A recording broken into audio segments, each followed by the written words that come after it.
we wouldn't be grazing on the mountaintops and building our cities in the valleys.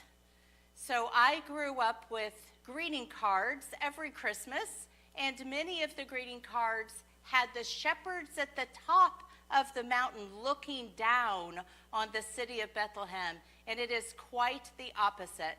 Bethlehem is built up on a mountain, and it's built all over the sides of the mountain, and it's encroaching into the valley. So it is very difficult to graze even in the valleys now. And you won't see this lovely piece of water there because we're in a desert area. So it's just interesting to me how things change. Here we go. Well, according to the trips that I took in 2012 and 2013, there are 2 places that they verify as where Jesus Christ was born. 2 different places. So Mary was very busy that night and going from one to another. Of course, there is a Catholic church built on top of both locations. Those Byzantines did us a great service by protecting sacred sites for many religions, but also for the Christian religion. And then the Catholics came in and they built gargantuan cathedrals on nearly every site. I remember a comment by someone in our group said, "Why is everything so Catholic?" And it's like, well, we're in a Catholic church, and so it's not going to be very Protestant or very Jewish or very Muslim. Well, it's difficult to see because it's so dark, but this was the waiting line that I was in to see the birthplace of Christ, which is in the town of Bethlehem. It's now a city. Today, what I was reading today, that there are about 4,000 people who live in the city. Well, the number 4,000 is what I remember, and it was saying about 75% of the 4,000 are now unemployed because tourism is no longer a thing.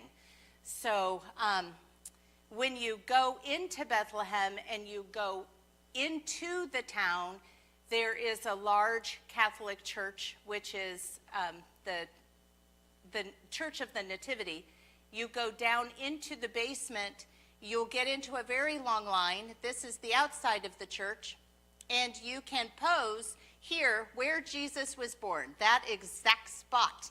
And it has become an altar. It's become a place where people journey to. And I thought this was just such an interesting man. I didn't even want my picture taken there. I wanted his picture taken there. Now, you'll wonder why I took a picture of a wedding party coming out of this little church, out of that little door. If you know the scripture about the eye of the needle, the eye of the needle is not talking about a sewing needle. It's talking about a small door within a larger door. The eye of the needle, the eye of the door. And this is a larger door with a smaller door. And if the bride and her entire wedding party comes out through the eye of the needle, their relationship will last forever and will have good luck. So I happened to be there on a day where a wedding party and all of her gown was coming out of the eye of the needle, the smaller of the 2 doors. This is the second location, and it's just outside of the town of Bethlehem, and it's cave-like. So you'll see this cave-like structure. I am sure that when Christ was born, there were not a lot of pews there, but now they use it for almost an amphitheater, but like a place where you can worship. And there was a choir that happened to be traveling the first year when I was there, and they broke out in song everywhere we were. And inside this dome, the reverberation, the echo of the singing was just phenomenal. Not as phenomenal as in the Duomo in Florence, where the echo was 14 seconds long. And I know that because I was singing in a choir there, and we held a note, cut off, and counted the seconds. And it would travel from dome to dome to dome, and that was amazing. But in this area, we were all singing a song together in multiple languages, and it was just amazing. So this is more of a cave-like structure, and it's open out to the pasture area, and it just seemed like a more reasonable place. But of course, it wouldn't have been a basement of a Catholic church either. Did you have different feelings at each one? Well, okay. I grew up Protestant, so anytime I enter a very large Catholic cathedral, I feel a little separated from the style of worship I'm used to. It feels very big, very bold, very presentational. I grew up Church of the Brethren, where we had instruments, but some churches of the Brethren didn't, that my mom and dad pastored. So I was used to very simple worship. So when I've traveled to the Holy Lands or all over Europe, and I go into these massive cathedrals, I always feel a little separate from God, and that's just me. I don't mean to put that upon you, and you should feel that way. But when I'm out in nature, when I'm at Camp Mac, I feel like Jesus is sitting right next to me on Vesper Hill. So that is just how I respond to God and my relationship with God. But I did feel that it was different because one felt very removed and very showy. And then this one seemed so natural, even though all the benches were there. Bethlehem is in Palestine, and that doesn't surprise any of you. You would think that I would have either done some research or I'd had some common sense. But when I traveled to the Holy Lands, I just thought everything was Israel. So you cannot imagine how many people I offended when I said Israel is so beautiful, and a man or a woman would say, "Welcome to Palestine." And I go, "Oh man, I did it again." When will I learn that they are completely different countries? And it could be that I grew up reading about Israel in the Bible. I didn't grow up reading about Palestine in the Bible, and our church didn't talk about Palestine. So I had such an adjustment to make that Bethlehem was Palestinian only. So no Jews were allowed. And it seemed so ironic to me that my Lord, who was born Jewish, would not be allowed in this town. It was so difficult for my little brain to comprehend this irony. It just seemed so wrong to me. I was also shocked by how much graffiti there was. It felt as if nearly every square inch on both sides of the wall that surround most of Bethlehem had graffiti. On the Palestinian side of the wall, it was anti-Jew. On the other side of the wall, it was anti-Palestine. So you received multiple perspectives. Also, there was a lot of graffiti on both sides of the wall about peace and the need for peace and the need to remove the wall. So there was also that. I couldn't find any of my pictures of the graffiti. I was fascinated how many times I found Mickey Mouse or American-like icons within the graffiti in both Palestine and Israel. But this woman's face was in pictures that I took. This picture and this picture I got from Google, and almost everything else that you find in this presentation today would be the pictures that I took. I don't know, I was just so shocked. We're just gonna get Holy Land tattoos, and there would be subways all over the place, but they weren't real subways. There were Starbucks all over the place, but not real Starbucks. They would call it Star something else, but use a very similar logo. Again, it was my naivete that I didn't expect so many American restaurants. I had expected KFC and McDonald's, but there were just so many American fast food restaurants. Those two would be the number one and number two. But make hummus, not walls.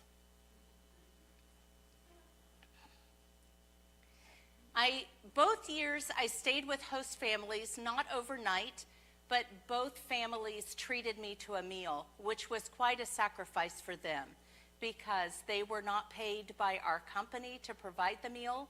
They always provided meat, usually beef, because we were American, and they wanted to spoil us and give us something that we would appreciate and they thought we wanted. So I know the expense was great for them. This is the first family that I met my first year in 2012, and I do not remember the significance of the chickens. I just remember he had a lot of them in his home. It was like his collection. He was so proud of his chicken collection. No, they're just ceramic chickens. He just had them all over his house. Like you can see some back there too. He just had them everywhere, and he collected them, not his wife, not his daughters, he collected them. He has a very large family, and this family had a number of sons. It was the first time I had been taken on a tour of a Muslim home where the family, the original couple, the mom and dad, would live on the base on the first floor, and then for each son, as they married, the boys married, they would build another level. So when we talk about a guest room, the guest room would be the apartment upstairs. So each boy has an apartment, and he had, I think, 3 sons. I think 2 of them are there.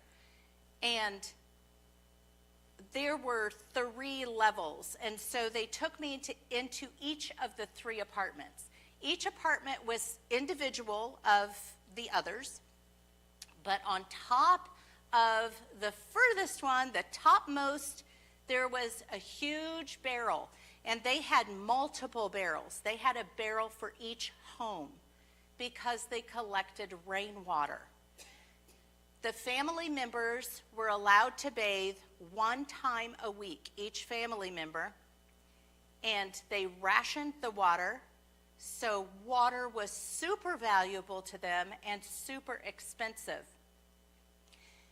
So they were very proud that I had come on a day that they were allowed to bathe. And they were talking about that, and the kids were so excited, and they wanted me to smell them because they smelled so clean and so good, and they smelled like soap and lotion, and the kids were just so cute, just so adorable, just like any kid anywhere in the world. The second year, in 2013, Ed was along. That trip became our honeymoon. We had signed up individually, and then we got engaged, and then we would be married on the trip, so then we gave up one of the rooms so we could share a room on our honeymoon. And my sister and her husband also attended the trip, our honeymoon, so that was fun. But we went to a different home, and this family was Muslim. In 2013, the family was Christian, and the father of the family was one of the ministers of the small Christian church that they had.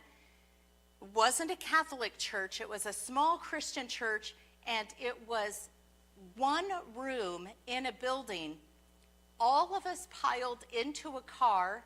My brother-in-law was crammed in the back of the hatchback. He kind of curled up in the back and rode back there.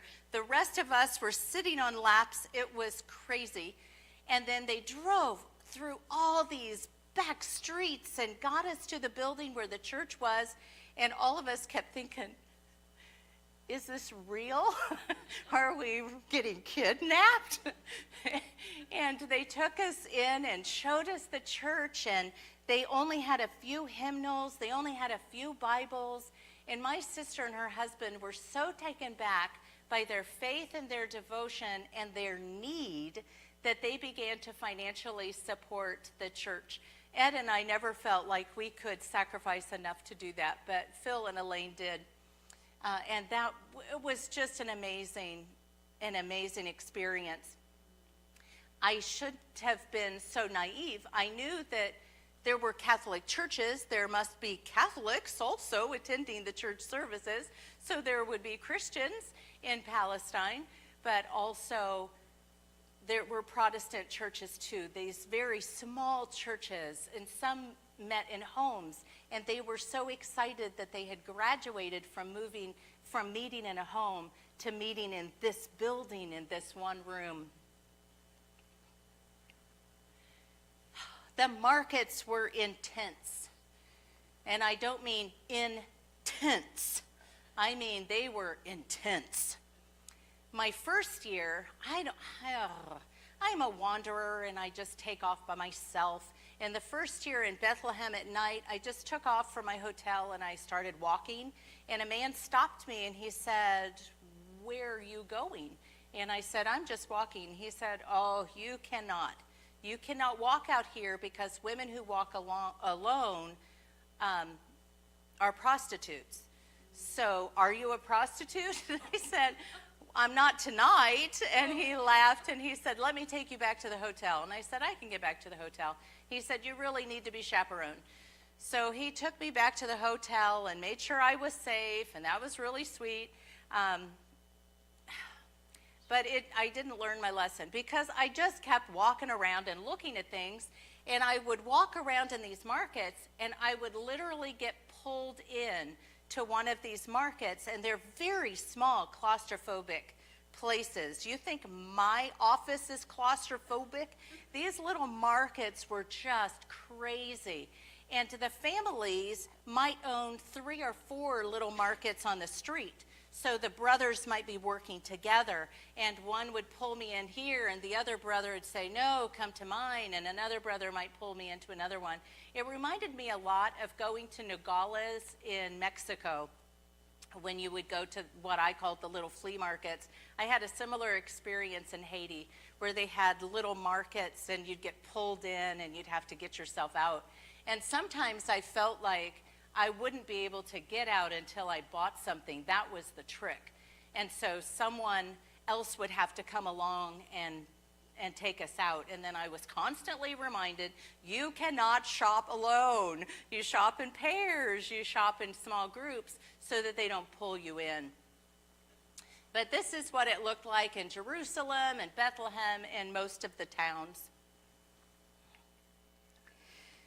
So what really surprised me, and again, I've said some of these, and maybe it was just my lack of common sense or global knowledge, but I didn't understand in 2012 how separated Palestine and Israel were to the point that Jews were not allowed in certain places, Palestinians were not allowed in certain towns. I was not aware that when the gate was locked, you couldn't go in. So there were times that our bus would pull up, the gate was locked, we couldn't go into the building. At Capernaum, I'm trying to say the name. Somebody else say it because my dyslexia just went crazy. Capernaum, it closes at 5. And if you're in the middle of your story like I was, you have to stop where you are in your story, go out to the parking lot and finish it because they close the gates and you're locked in or you're locked out. It's up to you. I didn't realize that water was regulated and that they had to collect water to be able to have enough to get through the week. And they saved water. I just remember growing up, My parents went through the Depression and they saved so many things. And Mom would have gallons of water just in case the well quit working or there was a storm, or if there was a storm, she'd fill up the bathtub with water, those kinds of things. And it was that feeling of survival that they had in Palestine. I didn't expect so many American restaurants. I hadn't expected the stores to only be open certain hours according to their religion. So in Jewish towns or in areas where Jews had stores, you had to remember that from Friday evening through Saturday evening, it would be closed. Muslim stores were always closed on Friday. Christian stores were always closed on Sunday. Religious holidays would just close them somewhat randomly, according to my mind. I did not expect military to enter our bus and to look at our passports and to bring their guns with them and for them to look sternly into our eyes. We were all American. We all had passports. We were all on a tour bus, and that didn't matter. They went through everyone.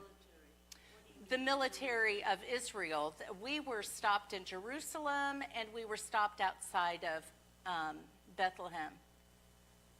And the military would come on the bus and check our passports. It was scary.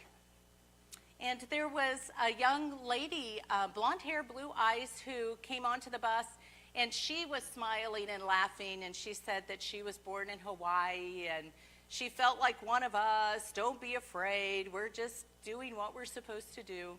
It was scary to me. I didn't expect to meet with Christian Palestinians who took me to their small non-Catholic church. I didn't expect us to be sitting on each other's laps and crammed into a little hatchback.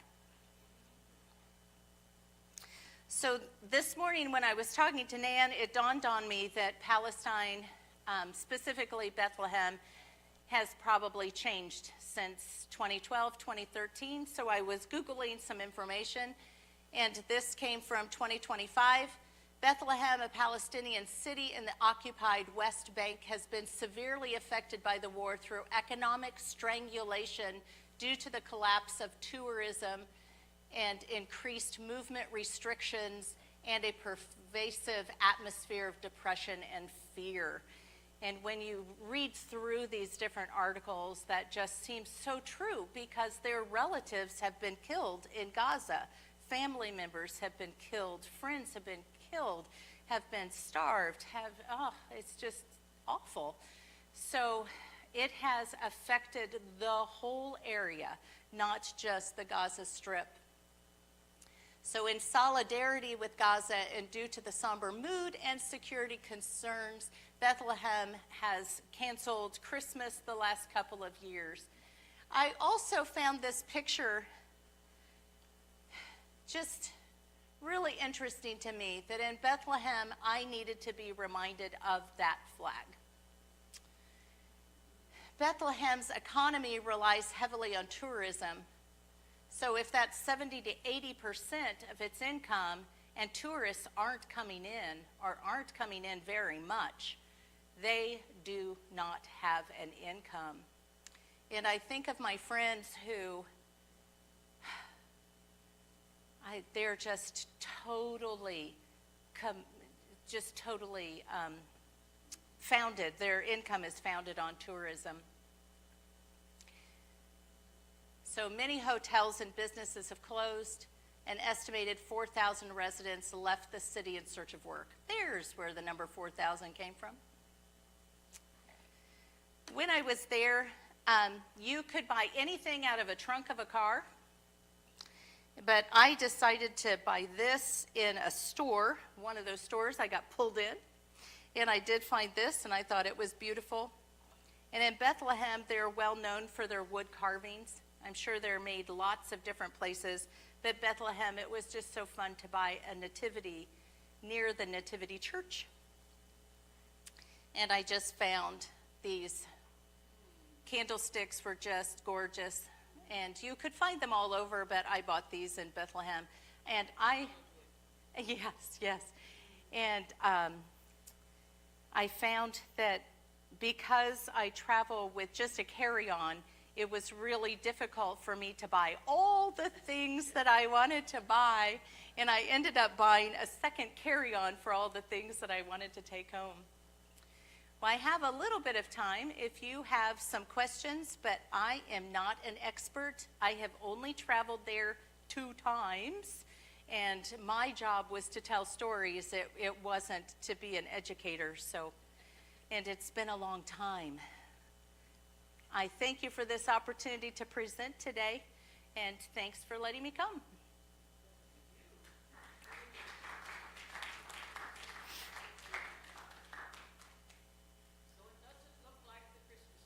It does not.